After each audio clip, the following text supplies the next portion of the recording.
The city of Rome is at the heart of the story of ancient Rome, which dominated the Mediterranean basin and all of Europe at the beginning of our era. Over several centuries, different powers and lifestyles left behind numerous monuments in this capital that have survived through the ages and have become precious witnesses of this past. The Coliseum is an immense elliptical amphitheater located in the center of the city. Contrary to many other amphitheaters located on the periphery of their cities, the Coliseum was built in the heart of ancient Rome. It is the largest ever built in the Roman Empire and one of the largest works of Roman architecture and engineering.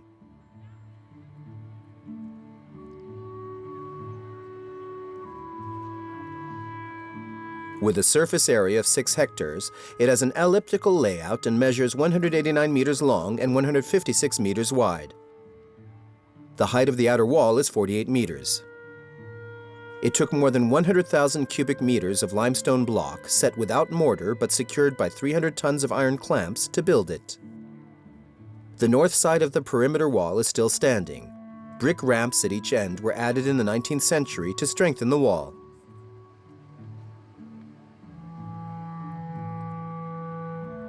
The surviving part of the monumental facade consists of 3 levels of superimposed arches, topped by a very tall attic.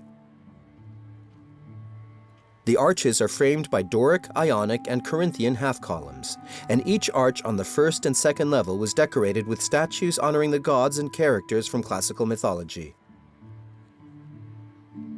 The construction of the Colosseum began in 70 AD under the Emperor Vespasian and was finished in 80 under the Emperor Titus. According to an inscription found on the site, the Emperor Vespasian ordered that they build this new amphitheater with his own portion of the bounty, part of the great quantity of treasures seized by the Romans after their victory in the First Jewish-Roman War in 70.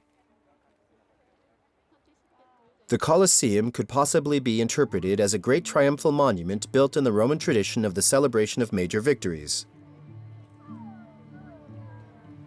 Much like a large modern-day football stadium, it could hold between 50,000 and 75,000 spectators. So large passageways to facilitate movement were provided for this reason.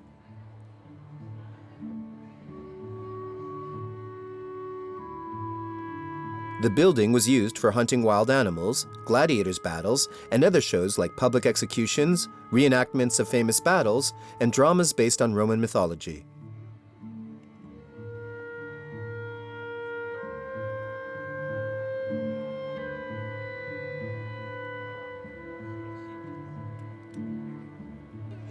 The spectators were seated in a hierarchical arrangement that reflected the nature of Roman society. The lower level was reserved for the rich, the next level for the middle class, and the last level for the poor, slaves, and women. The central arena is an oval that is 86 meters long and 54 meters wide, surrounded by a wall that is 4.5 meters high and rises up to the level of the first row of seats. The enormous capacity of the Coliseum made it necessary to have measures for rapid access and evacuation, with 24 entries that led outside. The spectators were given tickets there in the form of numbered fragments of pottery that gave them the necessary instructions for finding their seats. The arena consisted of a wooden floor covered with sand above a vast underground structure called the Hypogeum. It is a vast network of tunnels and cages located beneath the arena, where gladiators and animals brace themselves before the show.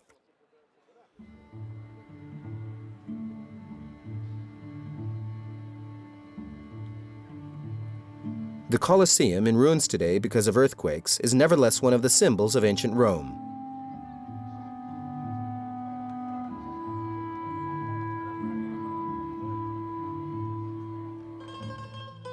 Not far away, the Arch of Titus was built by the Emperor Domitian to commemorate the taking of Jerusalem by his brother in 70 BC. The Pantheon is a religious building commissioned by Agrippa in the 1st century BC, which was damaged by several fires and entirely reconstructed under Hadrian in the beginning of the 2nd century.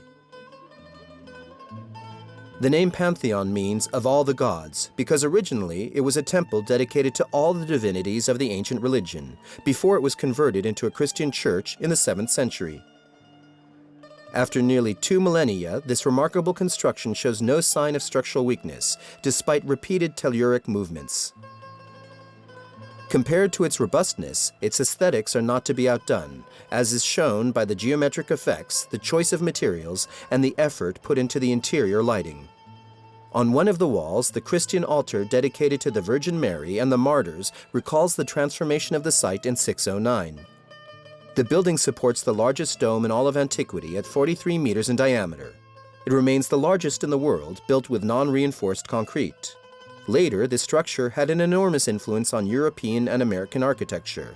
In fact, many public buildings, universities, and libraries copied its composition.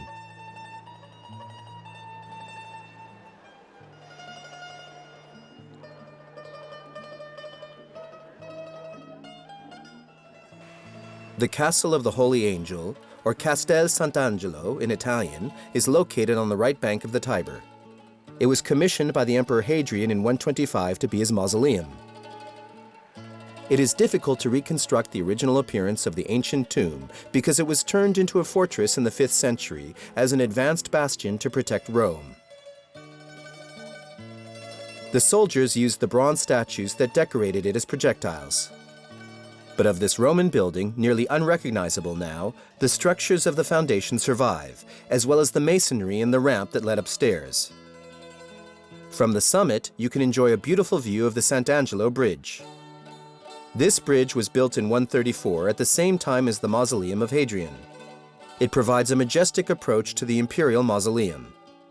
Once bordered by triumphs and victories, in the Renaissance it was transformed to symbolize the Stations of the Cross, decorated with 10 statues of angels carrying the instruments of the Passion.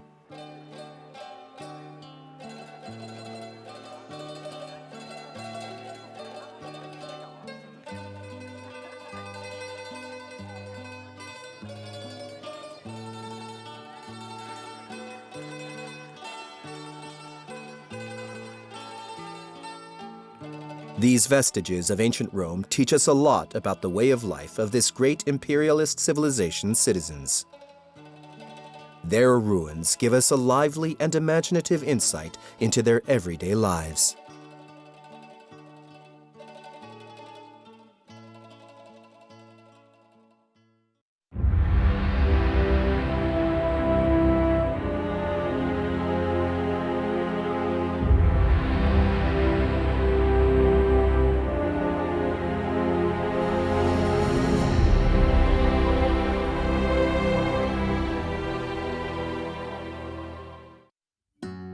Another city in the mountains, 2,100 meters high, San Cristobal de las Casas is a city in the state of Chiapas, in southern Mexico. Founded in 1528, San Cristobal de las Casas owes its name to the famous Dominican Bartolomé de las Casas, who defended the Indios from the excess of the settlers. It was one of the first cities to be built on continental America, the regional capital from the colonial period until the end of the 19th century. This cosmopolitan city has a population of almost 200,000 and is the main tourist attraction in this southern state.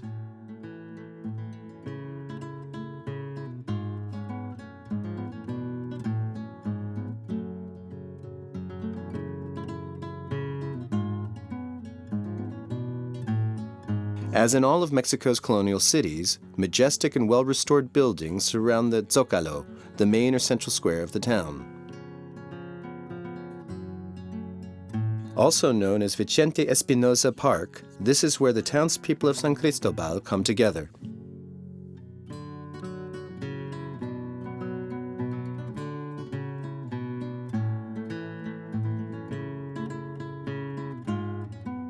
Today, many different ethnic groups live in San Cristobal.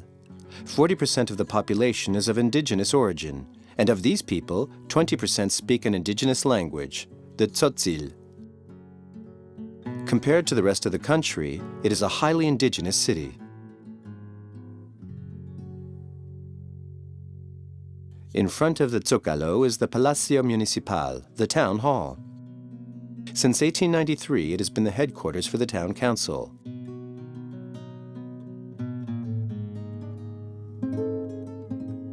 Behind the town hall is the Civic Center, decorated with Roman arches.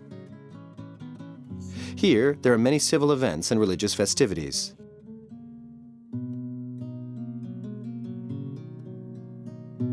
It was Bartolomé de las Casas, the famous defender of the indigenous people, who was the bishop of San Cristobal in the 18th century. Its church, the very colorful cathedral, is dedicated to Our Lady of the Ascension. Lifted to the ranks of diocese in the 17th century, the modest Church of the Assumption, whose construction began in 1535, was then converted into a cathedral by the Dominican order. The facade was finished in 1721. The main characteristic of the church is its facade with its austere Baroque architecture, embellished with details of Moorish art.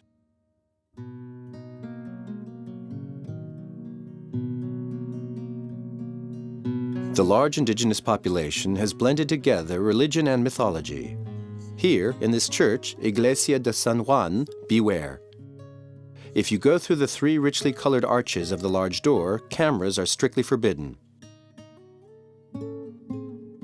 The penalty can be prison and the destruction of the camera. Chamulas Indios do not joke about this, believing that photography steals the soul. The church and former convent of Santo Domingo was built by the Dominican Brotherhood starting in 1546, as soon as the city was founded.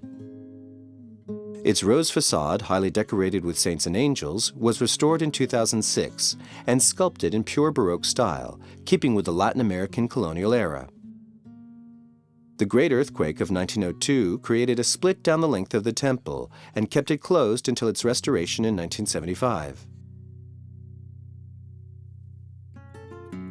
Its interior is one of the most ornate of Mexican colonial art. Inspired by the Rococo style and covered with an abundance of gold leaf, it houses treasures of sacred art, as well as 8 magnificent wood altarpieces made between the 16th and 18th centuries, including those of Our Lady of the Rosary and the Most Holy Saint Trinity.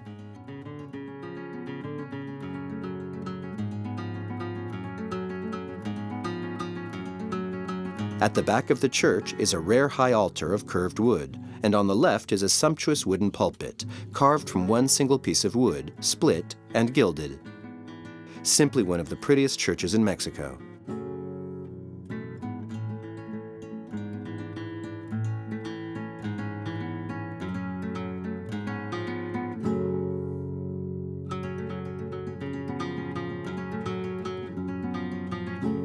In the city, the scene becomes more lively as the night goes on, in the cobbled and pedestrian streets that line the colonial architectured buildings. San Cristobal has kept its village feel, throwing us back into 18th century Mexico.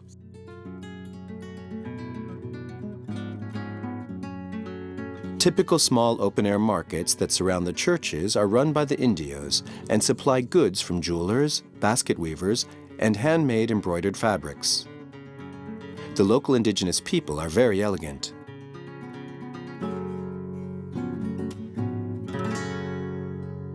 Logically, this touristic city has hotels that match the quality of its historical patrimony. The Hotel Jardines del Centro is an establishment right in the heart of the city, in a beautiful house dating from the 16th century. It is decorated in a charming colonial manner and offers a cozy setting ideal for rest and relaxation.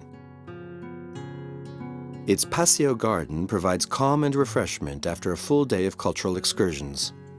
Mexico's tourism is a major industry, both for vacationing Mexicans and for visiting foreigners. In welcoming international tourists, it is ranked 8th in the world. Tourism makes up 13% of Mexico's gross domestic product and generates over 5 million jobs. With its magnificent beaches and its rich history, Mexico has been a major tourist destination, primarily for North Americans, for over 30 years.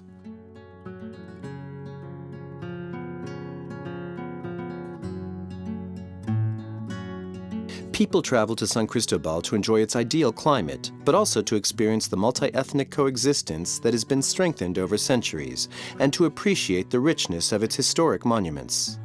It is one of Mexico's main tourist cities, boasting its slogan, "The Meeting of Mixtures." For example, between the Mayan myths and the Catholic faith, or the great Christian conquerors and the Indios heroes.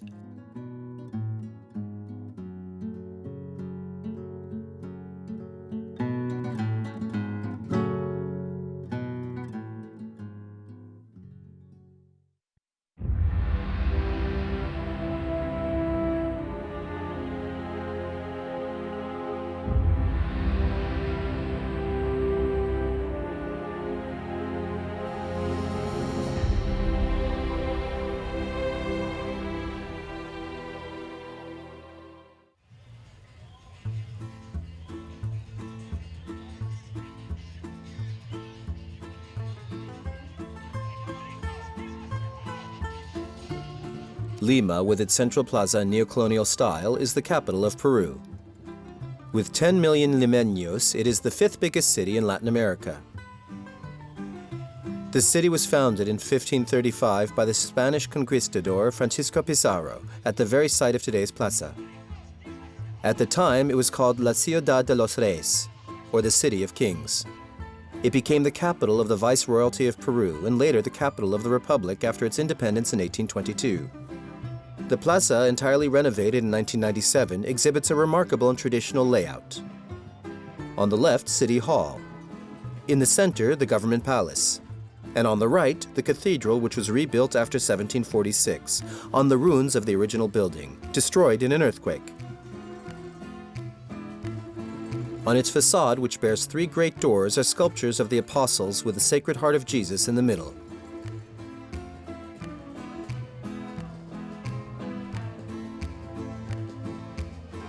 Flanking the Door of Pardon, the two tall pinnacle towers covered in slate are neoclassic, with stylistic influences of the Spanish school at the time. The inside, superbly renovated for the Pope's visit in 1985 and 1988, contains the tomb of the country's conquistador, Francisco Pizarro. And in the back is the Chapel of the Holy Family.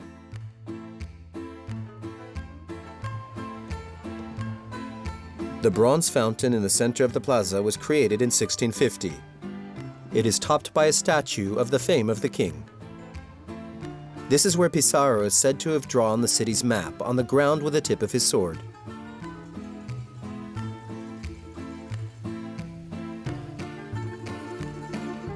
The site currently occupied by the government palace is the same that Francisco Pizarro attributed to himself when he founded the city on January 18, 1535. The palace is the seat of the Peruvian government and the residence of the President of the Republic. The French architect Claude-Antoine Saint-Laurent designed it in 1926, drawing on the Château de Versailles in France. To its right, the Casa del Oidor is the oldest building in Lima, still standing. Near the plaza, the central post office was built in 1897, also in a French architectural style. Barranco is known as the city's most bohemian and most romantic area. It is home to many Peruvian artists, musicians, and writers. Opposite the Colonial-style library is a nice park where limeños enjoy a stroll. Opposite the park, the Church of the Holy Cross is the main church in Barranco. Built in 1850, its neoclassic style facade is remarkable.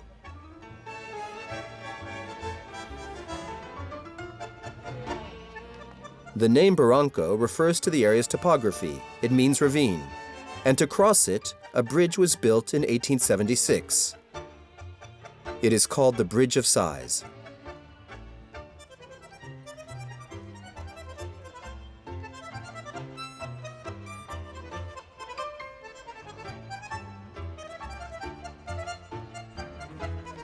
It is the place lovers go, and it offers a beautiful view of the Bay of Barranco.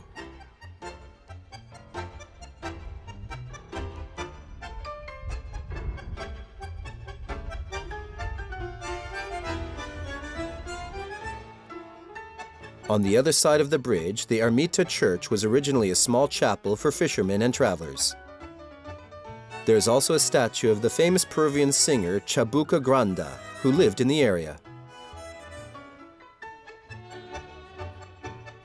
There's a walkway that runs through Barranco to the sea. It is the Bajada de los Baños. There are many restaurants, nightclubs, bars, and peñas along it where you can enjoy Peruvian music performances.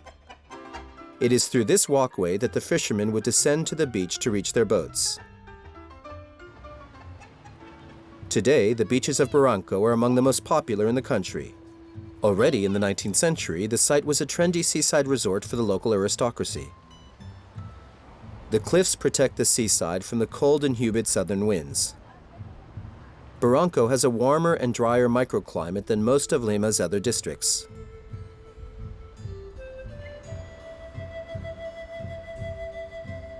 To the north, the district of Miraflores is historically a residential district. Today, it has also become the economic center of Lima. It holds the majority of the city's embassies, hotels, and casinos. South of Barranco lies Chorrillos. This district's name is a reference to the underground freshwater stream running from the cliffs to the beach. The area was destroyed in the earthquake of 1940. Rebuilt today is a heterogeneous district where vestiges of the past coexist with modern buildings facing the sea. And its beautiful beaches still attract water sport enthusiasts. Lima, a city of history, has managed to combine its cultural past with a human-scale modernism, making it a very pleasant city.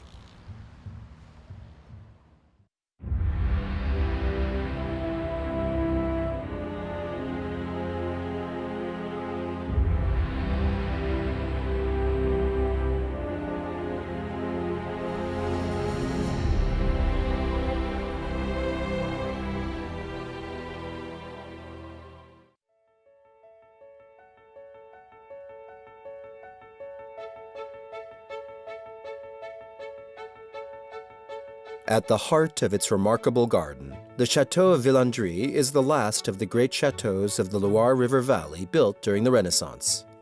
It was the residence of Jean le Breton, the Minister of Finances to Francis I. Upon his arrival at Villandry in 1532, he had the ancient feudal fortress razed to the ground, but not the dungeon. In the place of this stronghold, he had 3 residential buildings built in apparent simplicity, forming an open horseshoe.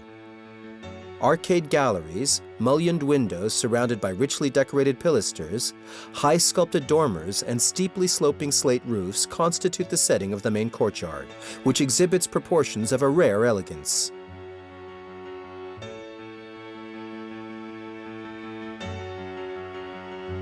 The entire complex is imprinted with the architectural principle of the time, symmetry.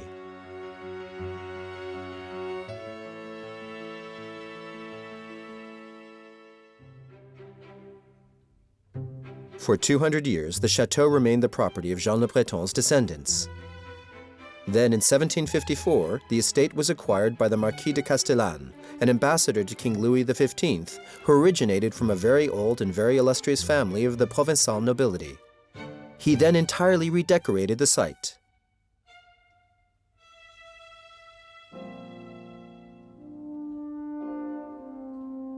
Abandoning the original style, he brought a neoclassic air to the interior, making it incontestably charming. The dining hall, in the Provençal tones that were dear to the new owner, has been listed as a historical monument since 1934.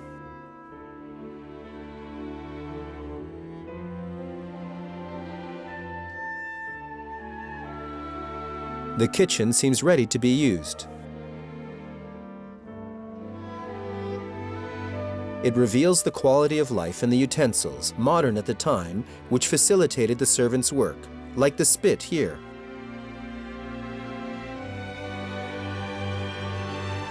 Built in the Renaissance, the chateau is cold and uncomfortable. The Marquis de Castellane successfully reworked and rearranged the interior to make it more hospitable. He used standards of comfort that are close to those we know today, notably thermic and noise insulation through the installation of woodwork, double ceiling, and wall hangings.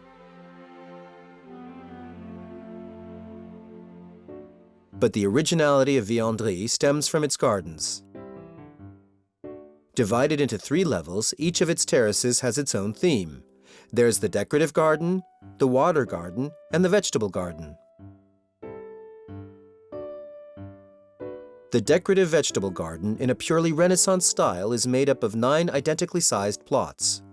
But the geometric shape of each plot, a mix of vegetables and flowers, varies from one plot to the next. The colors of the vegetables and flowers alternate.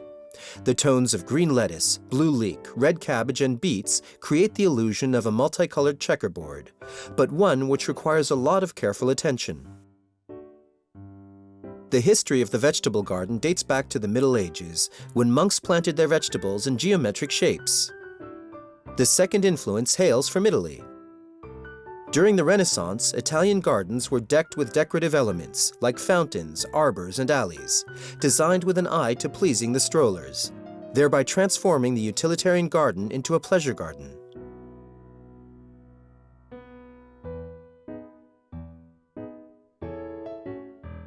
Beside it is the Simple's Garden. Also a traditional garden from the Middle Ages, it is devoted to aromatic and medicinal herbs. The fragrance that emanates from the garden is reminiscent of the enclosed gardens of medieval monasteries.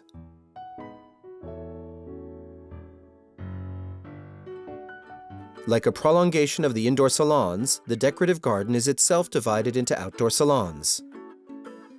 Lozano, a Spanish artist and painter, designed this part of the gardens. The flower beds design clearly evoke an Andalusian influence. The first salon closest to the chateau is made up of 4 flower beds and is called the Garden of Love. The first bed, designed like a heart, symbolizes tender love. Passionate love evokes dancing and passionate whirling. The 4 fans of flighty love symbolize the casualness of feelings. Finally, tragic love represents knife blades, and the red flowers symbolize blood. The boxwood salon symbolically evokes music. The big triangles represent lyres, and beside them are harps. Topiaries and yews shaped like candelabras to light the musical partition complete the scenery.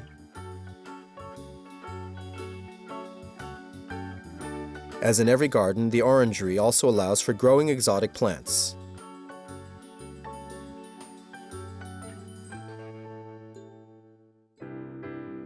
The sun garden is the central part of the flower beds, with a star-shaped pond with 8 hands, designed by the creator Joachim Carvalho. From 1908 to 1918, Joachim Carvalho reconstituted the Château's Renaissance gardens. They were replaced by an English garden in the 19th century.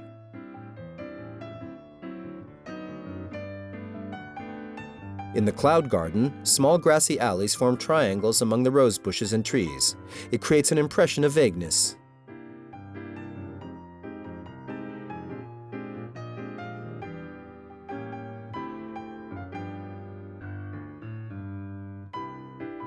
The Water Garden is located at the estate's southern edge.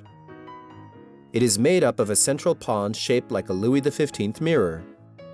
On either side are compartmented sections of lawn, a network of symmetrical perpendicular alleys, and 4 smaller ponds. It is typical of the French gardens of the 18th century. The originality of Villandry is certainly found in the harmony of the chateau with its gardens.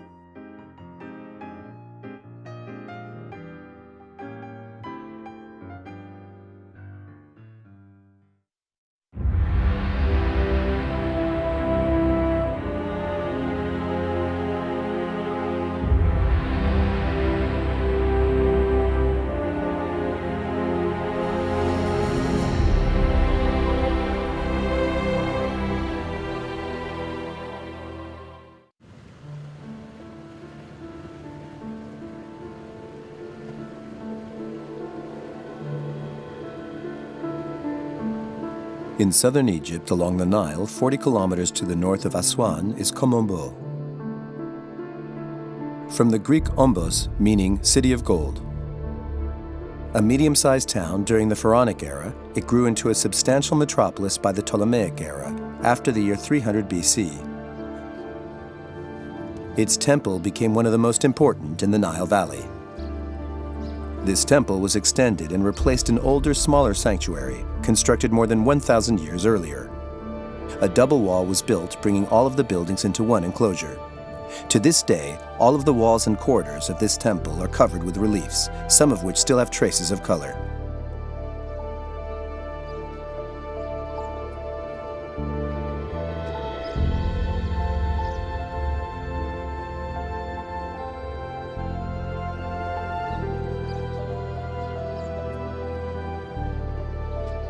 Unusually, the Ombo temple is a double temple dedicated to 2 distinct triads, that of Horus and that of Sobek, the crocodile god.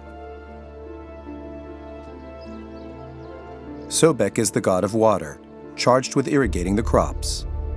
The presence of crocodiles in the Nile was a sign of high water levels, which brought plentiful harvests.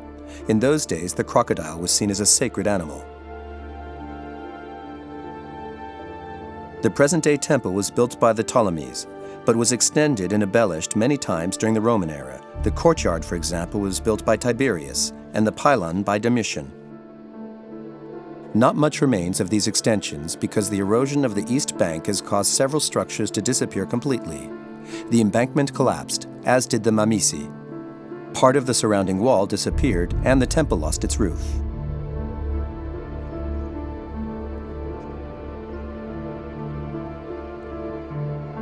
Going back towards the temple, we walk the length of the sanctuary wall, which is engraved with depictions of offerings and tributes, evidence of the country's wealth and power.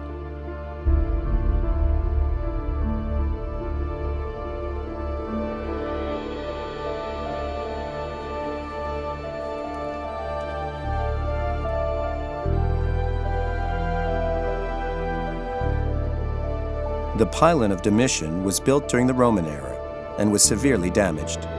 It features scenes of Domitian making offerings to the gods.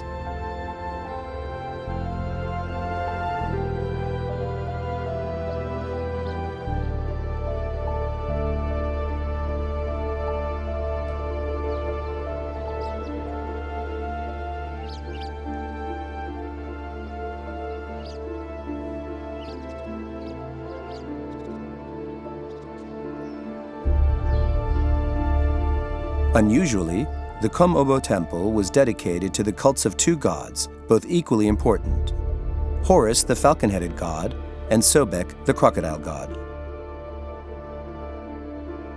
These two divine entities represented two of the elements essential to all life in Egypt. Sobek was connected with water, and Horus with light.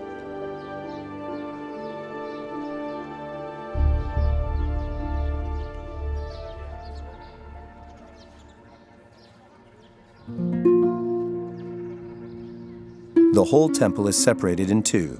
The northern part is dedicated to Horus and the southern half to Sobek.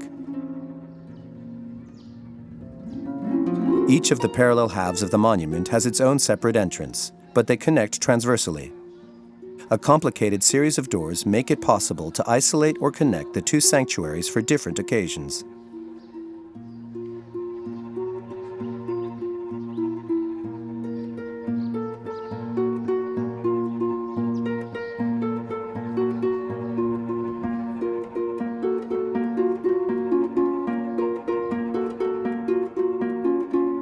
Inside the sacred area, the first hypostyle hall has a facade which is decorated with the name of Ptolemy XII, surrounded by Thoth and Horus in a purification scene.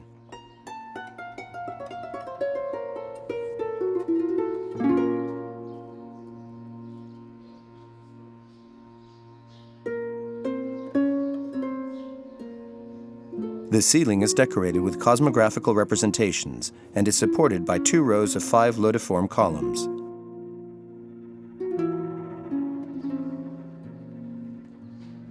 The room, its columns and walls are entirely covered with scenes of worship, and all of the divinities of the site are featured. The second hypostyle hall has exactly the same layout as the first, and amongst the divinities depicted is the god Hathor.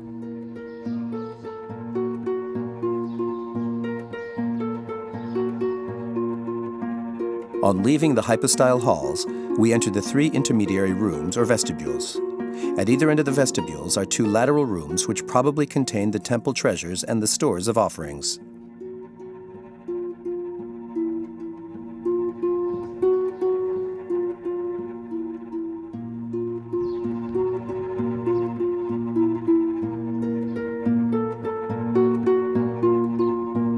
Depending on which side of the temple you're in, it is dedicated to either Sobek or Horus.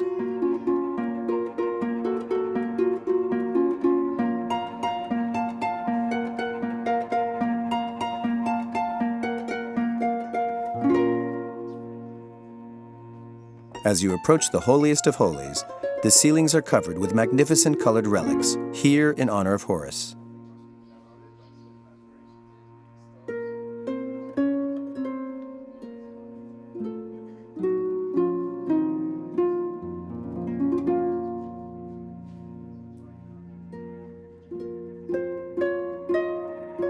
At the back of the temple, the two sanctuaries devoted to Horus and Sobek stand side by side.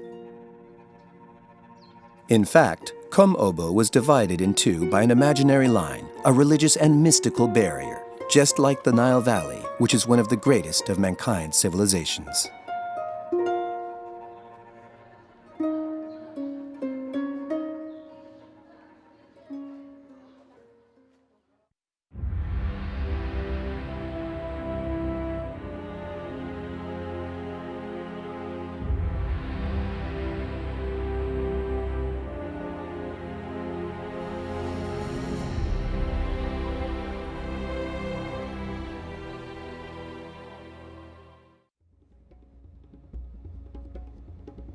With nearly 24 million residents, Shanghai is the second most populated urban area of China. It is also one of the greatest cities in the world, located near the mouth of the Blue River in eastern China. Just like Hong Kong, this former fisherman's village, founded in the 11th century, became a great financial center for the Asia-Pacific region in the 19th century. In the 1920s and 1930s, Shanghai witnessed tremendous cultural growth, which contributes to the mythical and fantastic aura associated with the city since this time. After the revolution and the creation of the People's Republic of China, the city was economically and culturally muzzled, reputed as a place of bourgeois deprivation until 1992. Today, the city is on its way to reclaiming its former spot as the financial center of Asia. Its cosmopolitan urban development and its cultural growth are leading it to become a major global city alongside New York, London, Tokyo, and Paris.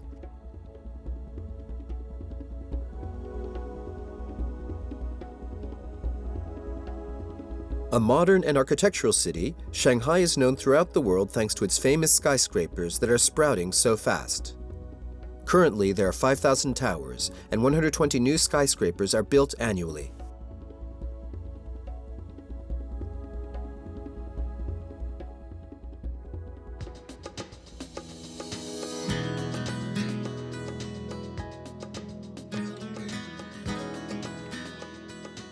In the traditional center of Shanghai, the Bund, or Foreigners' Boardwalk, is decorated with sumptuous buildings designed in the colonial European style of the 1920s and 30s.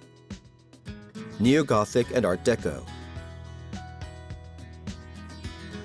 When the communists came to power in 1949, nearly all the financial institutions left the country, while hotels had to shut down. In the late 20th century, in the context of China's liberalization, most of the Bund buildings were restored once again to house hotels and financial institutions.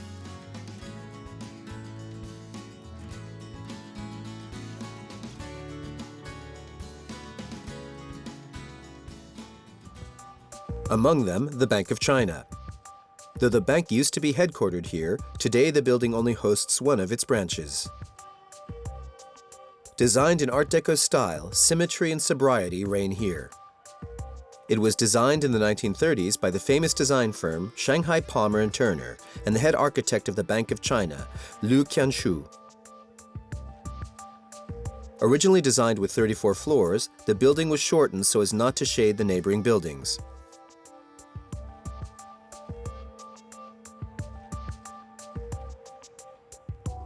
The building of the former HSBC Bank is a 6-story neoclassic building built in 1921. It was the greatest banking establishment of Asia in the early 19th century. It was occupied by the Communist municipality for 46 years, starting in the 50s. Today, it is the headquarters of the Development Bank of Pudong. In its time, the former HSBC building was called the most luxurious building between the Suez Canal and the Bering Straits. Its facade is decorated with 6 iconic columns topped with a majestic dome.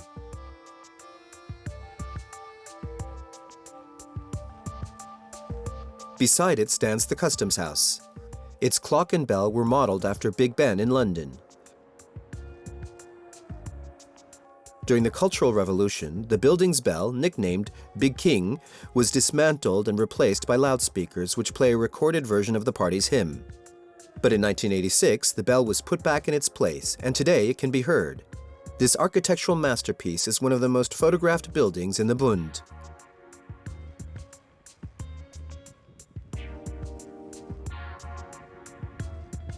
On the right, the Peace Hotel is easily recognized with its 19-meter-high pyramidal roof made of dark green copper. It is a 10-story building, sometimes 13, and its total height reaches 77 meters.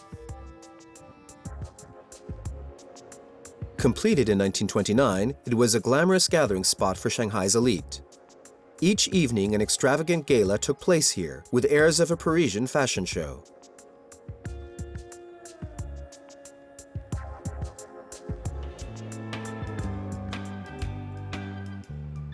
Nanjing Lu is one of the main roads in the historical center of Shanghai.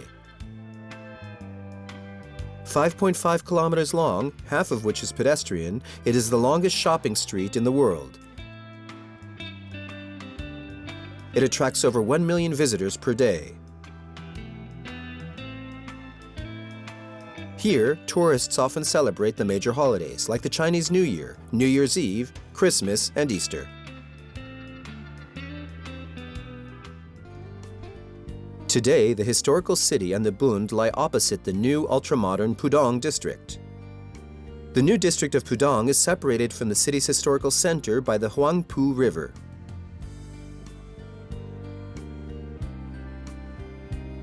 These last few years, 5 million people moved to this new district, nicknamed the Manhattan of Shanghai.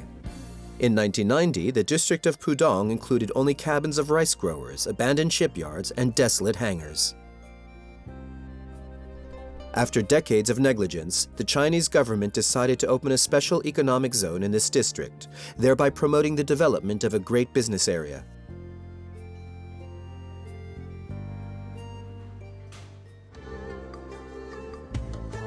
The district of Pudong is rapidly developing. These towers and skyscrapers, many of which reach a height of 500 meters, have become the symbols of China's economic development. The Oriental Pearl Tower, the Jinmao Tower, the Shanghai World Financial Center, and the Shanghai Center vie with each other in terms of audacity and originality. In the last 20 years, over 9,000 Chinese and foreign companies set up shop in this district, beside the great international hotels. A new Disneyland park is also to be built here in the years to come. In the early 2000s, economic growth was above 17%, the dream of many governments.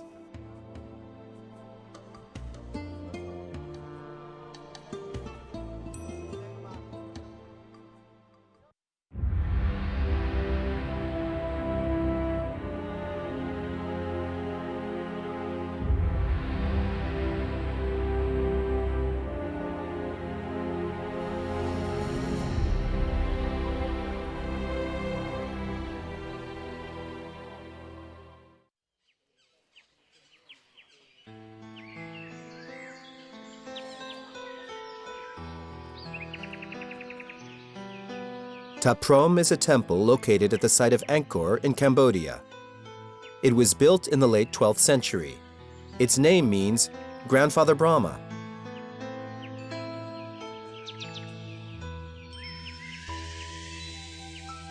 The architecture of Phrom is typical of flat Khmer temples, in opposition to pyramid temples or mountain temples.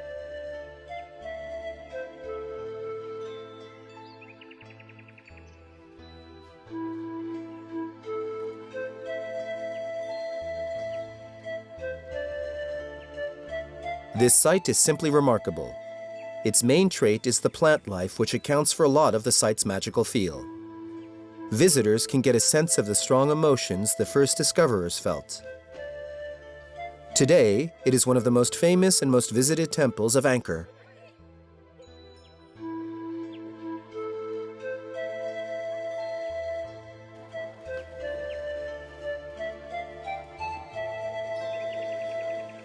UNESCO, which manages the site, has decided to leave the temple as it was discovered, even though Phrom was not found in the same state that it is today. Imagine the tall grasses and the fauna that goes with it. A lot of work was required to stabilize the ruins and enable access, in order to maintain this site of apparent negligence.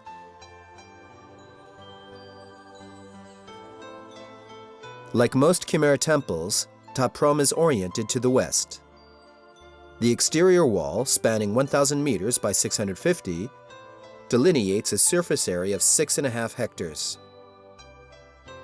Here, kapok trees reign, impressive by their height and size. The name of this tree can be traced back to Indochina, when France occupied Cambodia. The wood of this tree was used to make cheese boxes, hence its name. Walking around the site, the feet bump against statues, lintels, unique and priceless remains. One could see this as truly wasteful, but Phrom would not be Phrom without the heaps of rubble and rock, and the vegetation which sometimes seems to keep them in place.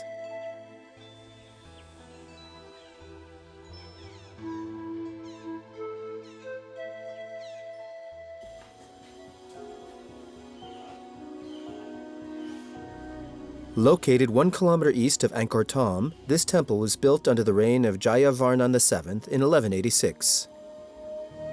This Buddhist university and monastery was devoted to the king's family and mainly to his mother, the personification of wisdom. The central sanctuary is surrounded by 5 walls, today covered by the roots of those huge trees which are reminiscent of alien fingers.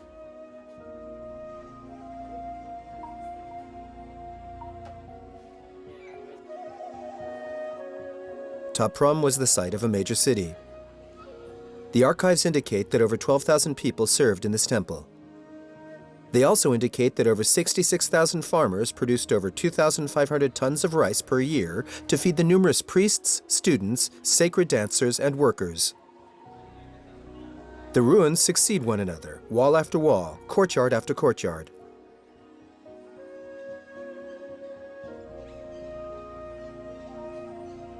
A great number of buildings lie scattered throughout the site, making for complicated pathways. Some of them are later additions, and they make the site hard to decipher.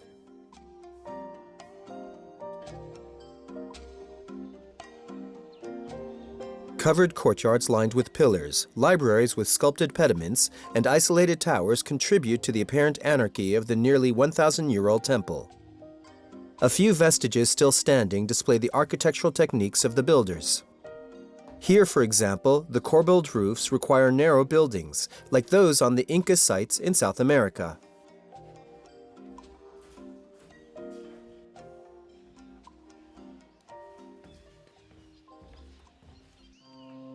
In this courtyard, a huge kapok tree perched atop a building like an octopus seems to crush the building under its colossal weight, but also to maintain it.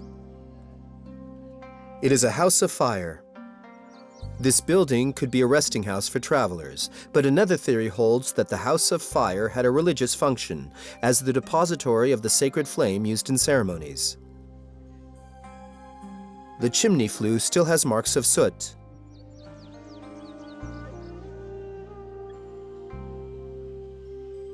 Further away, between piles of rubble created by the roof's collapse, a building has maintained its door lintels in place.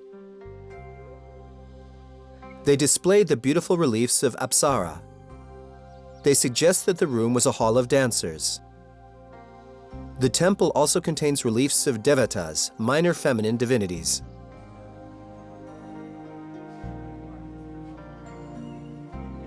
Temples were the homes of the god for whom they were built. And to obtain his good graces, musicians and dancers stayed on site all day to entertain the god, embodied in the rock. The temples were cleaned 3 times a day.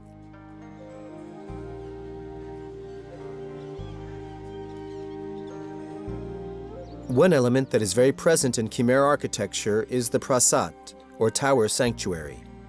It held the idol and usually contained a single door opening to the east. It was built on a small terrace that was higher than the temple. Each door is framed by columns and bears a lintel topped with a sculpted pediment. Fictional floors lie above, almost always 4. They follow the principle of proportional reduction used for tiered temples.